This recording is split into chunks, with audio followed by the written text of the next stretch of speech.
Big electronics day. We got Razorback belt temp gauge, much needed. Also much needed,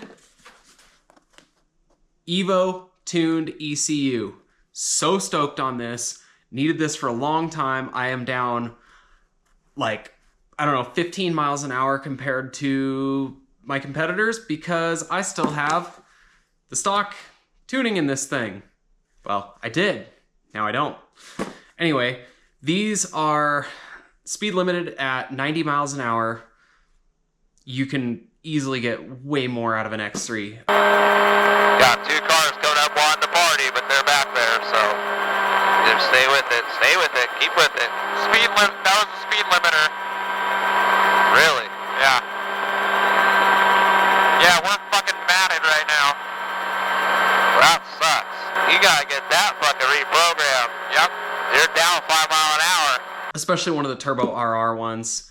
Unfortunately, this is a 2022, and as of that year and up, the ECUs are encrypted, and so that means not anybody can tune them. Evo is one of the few companies in the country, or in the world for that matter, that can crack into them and tune these ECUs.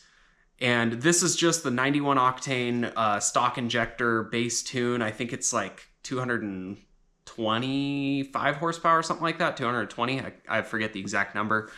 Anyway, so how I did this was I pulled the ECU out, obviously. Super easy process, took me like 5 minutes. Got it boxed up, shipped off to Evo. They had it for like, I don't know, 3 days or something like that. Got it shipped back to me. I think it's been maybe like 2 weeks. But yeah, super easy. Let's get this thing unboxed, get this ECU in. Huzzah! Simple, straightforward, easy to work with. Let's get this thing plugged in.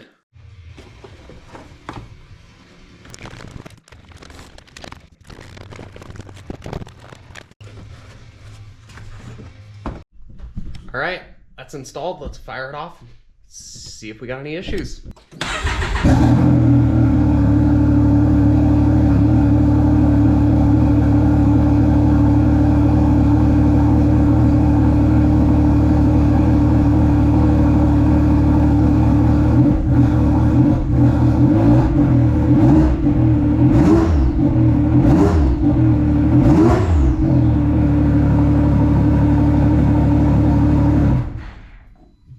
Think we're good? For some reason the maintenance light is on, so I don't know what that means, but not too worried about it. We are good.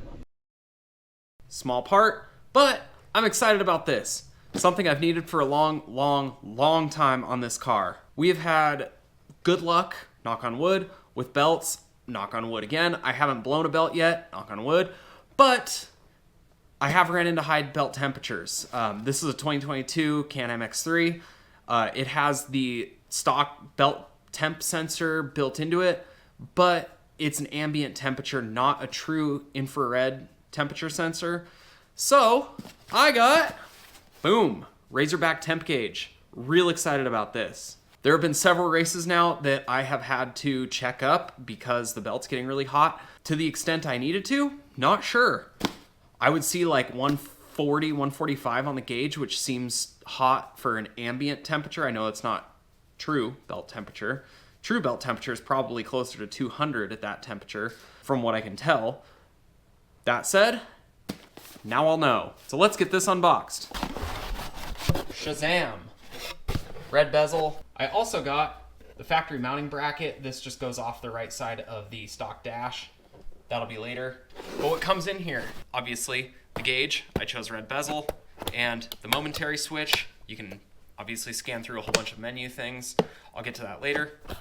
And obviously all the wiring hardware and the sensor. So what I'm going to do first is mount this sensor into the belt housing, and then run the cable, and then run power to the switch and all that good stuff. So first off, what I'm going to do is pull the seats and kick panels and all that stuff out of the car.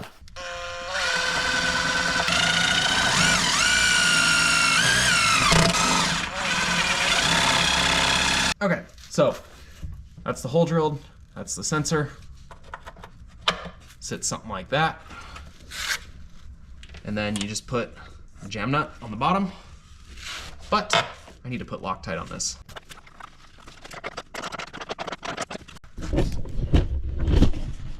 Now to run the cable.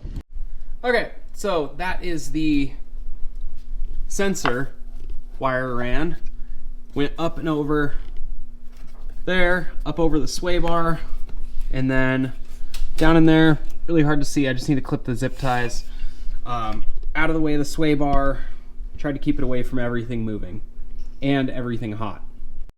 Now I'm running that wire through the center console, whatever you call this, transmission tunnel thing. Right here. This is going to connect to the gauge now. And one thing I had to do, unfortunately, was run it with the comms wire.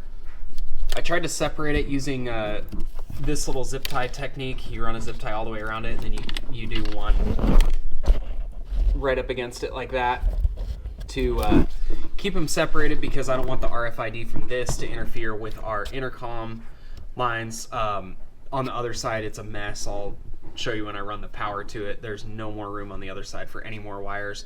Anyway, probably we'll do a service loop. I need to figure out a place probably down in here somewhere where it's, again, not going to interfere with any of the intercom lines. There is one intercom line here. Audio stuff is low voltage, and any extra power stuff near it will make whining in your intercom. And what I'm going to do next is actually mount the gauge. Goes like this off the right side of the cluster. So it should sit something like, I don't know, something like that off the right side of the cluster with, I think it's this one is the sensor line coming in, and then this is the power coming from the switch. So next, get this mounted up, and then get the rest of the wires ran. Okay, so that's gauge mounted just off the right side of the cluster there. Ended up drilling a hole right there. Runs right through, and then there's the kick panel that goes here and here, obviously. So that just runs down, did a service loop right there. This is the sensor wire, and then goes through, down along there. Anyway, next is to mount the rocker switch for the gauge that controls everything. I think I'm gonna mount that right there in this little dummy panel, because I have no more room on the dash. Anyway, that's what's next. Now, the actual harness itself, there's 3 wires coming off of it. Power,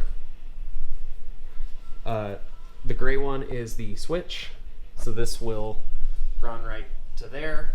Power will go over to the fuse panel, have a spot for it, and this is for if you're running a clutch fan. So I have no intention to. I'm probably gonna clip it like right here, real short.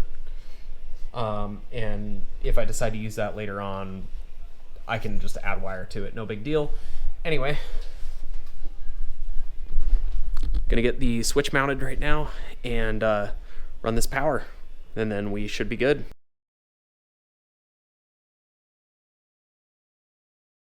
All right, that's the gauge installed. Simple as master battery, gauge comes on. You can cycle through settings, all that stuff.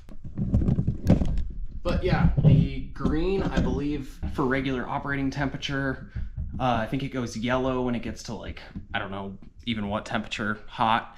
And then red is time to start checking up. So pretty cool feature. Yeah, I've needed this for a long time.